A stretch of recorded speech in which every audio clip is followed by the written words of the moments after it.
ശ്ലീഹന്മാരായ വിശുദ്ധ ശെമയോനും വിശുദ്ധ യൂദാ തദേവൂസും. കാനാന്യനായ അഥവാ തീഷ്ണമതിയായ ശിമയോൻ ക്രിസ്തുവിന്റെ അപ്പസ്തോലന്മാരിൽ ഒരാളാണ്.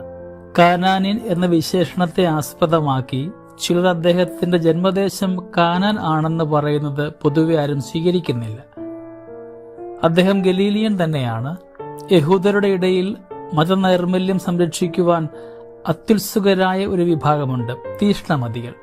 ആ വിഭാഗത്തിൽപ്പെട്ടവനാണ് ശിമയോനെന്നും കാണുന്നു. കാനായിലെ കല്യാണത്തിലെ മണവാളൻ ഈ ശിമയോനാണെന്ന് ഗ്രീക്കുകാർ പ്രസ്താവിക്കുന്നുണ്ട്. 12 ശ്ലീഹന്മാരുടെ പേര് കൊടുത്തിട്ടുള്ളിടത്ത് ശിമയോന്റെ നാമം ചേർത്തിട്ടുള്ളതിൽ കവിഞ്ഞ് യാതൊന്നും ശിമയോനെ പറ്റി സുവിശേഷങ്ങളിൽ ഇല്ല.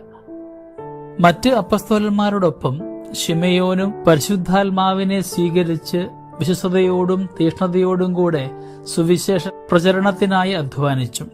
ഈജിപ്തിലും സിറീനിലും മൗറിറ്റാനിയയിലും അദ്ദേഹം സുവിശേഷം പ്രസംഗിച്ചിട്ടുണ്ടെന്ന് പറയുന്നു. വിഗ്രഹാരാധകരായ പുരോഹിതർ ശിമയോനെ പേർഷ്യയിൽ വെച്ച് കുരിശിൽ തറച്ചുവെന്ന ഒരു പാരമ്പര്യമുണ്ട്. വിശുദ്ധ യൂദാ തദേവൂസ്. യൂദാസ്കറിയാത്തയായി തെറ്റിദ്ധരിക്കാതിരിക്കുവാൻ ഈ അപ്പസ്തോലനെ യൂദാ തദേവൂസ് എന്നാണ് വിളിക്കാറുള്ളത്. ചെറിയ യാക്കോബിന്റെ സഹോദരനാണ് യൂദ. മറ്റ് സഹോദരന്മാരാണ് ജെറുസലേമിലെ ശെമയോനും ജോസഫും.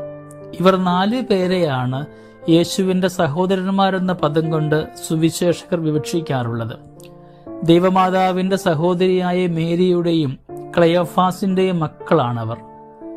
അപ്പസ്തോല സ്ഥാനത്തേക്കുള്ള ദൈവവിളി സുവിശേഷങ്ങളിൽ വിവരിച്ചിട്ടില്ല. തന്നെ സ്നേഹിക്കുന്നവർക്ക് തന്നെ വെളിപ്പെടുത്തി കൊടുക്കുമെന്ന് ഈശോ പറഞ്ഞപ്പോൾ യൂദാ ചോദിച്ചു, എന്താണ് അങ്ങ് ലോകത്തിന് സ്വയം വെളിപ്പെടുത്താത്തത്?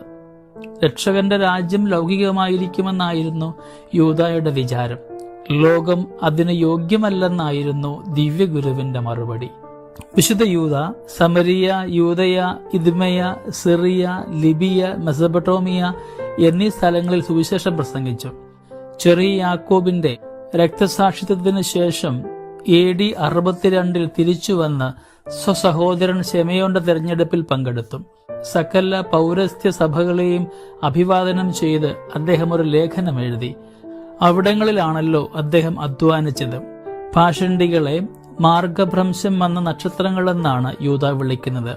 അഹങ്കാരവും അസൂയയും ജഡിക മോഹങ്ങളുമാണ് അവരുടെ അധപതനത്തിന് കാരണമെന്ന് അദ്ദേഹം കരുതുന്നു. അധപതിച്ചവരോട് അനുകമ്പാപൂർവം വ്യാപരിക്കുവാൻ ശ്രീഹ ഉപദേശിക്കുന്നുണ്ട്. പേർഷ്യയിലോ ബെയ്റൂട്ടിലോ ആണ് യൂദയായുടെ രക്തസാക്ഷിത്വം. കുരിശിൽ ചേർത്ത് കെട്ടിയ ശേഷം അസ്ത്രമയച്ച് കൊല്ലുകയാണ് ചെയ്തതത്രേ. യൂദായെ അസാധ്യ കാര്യങ്ങളുടെ മധ്യസ്ഥനായി ആധുനിക ലോകം സമാദരിക്കുന്നുമുണ്ട്. യൂദാ ഇപ്രകാരമാണ് പറയുക: വത്സലരെ, നിങ്ങളുടെ പരമപരിശുദ്ധമായ വിശ്വാസത്തിന്റെ അടിസ്ഥാനത്തിൽ സുസ്ഥിരരാകുവിൻ. പരിശുദ്ധാത്മാവിന്റെ സഹായത്തോടെ പ്രാർത്ഥിക്കുവിൻ.